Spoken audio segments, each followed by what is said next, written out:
Pengalaman gagal bayar di aplikasi pinjaman Julo ya. Apakah sudah memiliki debt collector? Lapangan update terbaru ya Mei 2025. Nah, buat teman-teman yang mempunyai tagihan di aplikasi Julo ya, di video kali ini gua akan bahas ya mengenai resiko terbaru jika teman-teman mengalami kendala telat bayar di aplikasi pinjaman Julo. Untuk penjelasannya simak video berikut ini. Halo, assalamualaikum warahmatullahi wabarakatuh. Balik lagi di KP Channel seputar fintech dan pinjaman online. Apa kabar teman-teman kalian hari ini? Semoga sehat selalu ya, tetap semangat, tetap menjalankan aktivitas seperti biasanya. Masalah pinjaman online, mari kita sharing dan diskusi di KP Channel. Nah, aplikasi pinjaman Julo ya, ini adalah salah satu aplikasi pinjaman online legal yang sudah berizin di Otoritas Jasa Keuangan dan sudah terdaftar di Asosiasi Fintech Pendanaan Bersama Indonesia serta KN. Ya, aplikasi Julo ini memiliki beberapa banyak fitur ya yang diberikan dari aplikasi pinjaman Julo.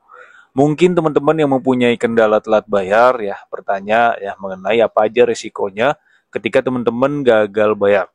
Ya, selain adanya teror ancaman, kemudian surat peringatan yang diberikan kepada Julo, Julo juga sekarang ini sudah memiliki debt collector lapangan ya yang tersebar hanya ada di Jabodetabek saja teman-teman ya. Dan di Jabodetabek juga masih random ya. Karena di sini gua tahu dari beberapa pengalaman nasabah yang galbay, salah satunya nasabah tersebut galbay selama 3 bulan dan baru disamperin oleh debt collector lapangan Julo ya. Tidak hanya sedikit teman-teman, banyak juga yang galbay ya, ada yang disamperin dan ada yang aman. Jadi pada intinya DC lapangan untuk pinjaman Julo ini sifatnya masih random ya. Ada yang disamperin dan ada yang aman. Dan kemungkinan buat teman-teman yang disamperin oleh debt collector lapangan Julo itu yang pertama wilayahnya ada di area Jabodetabek. Kemudian untuk tagihannya itu besar dan untuk akses menuju ke lokasi kalian itu bagus.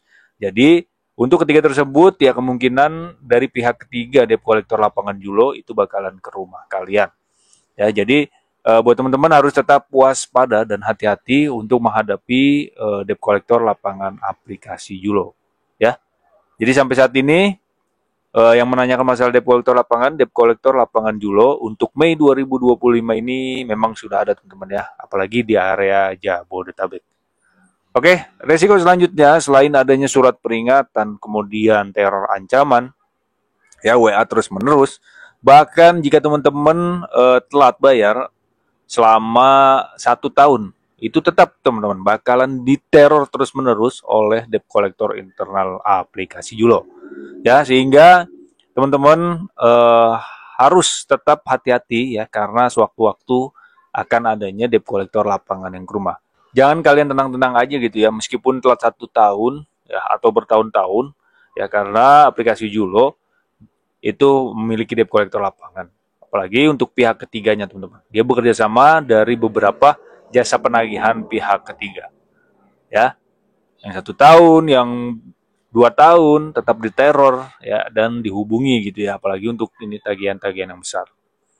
Dan dihubunginya bisa melalui kontak darurat ya, kemudian ke tempat kerja, ya, ke email itu sudah pasti teman-teman. Dan beberapa kontak darurat atau di luar kontak darurat yang kalian cantumkan pada saat pengajuan. Itu di aplikasi Julo teman-teman ya. Nah, selain adanya surat peringatan ya, kemudian teror debt collector lapangan ya, aplikasi Julo untuk masalah slik OJK ya, ini tidak teman-teman ya. Tidak ada data ketika kalian galbay di aplikasi Julo itu masuk slik.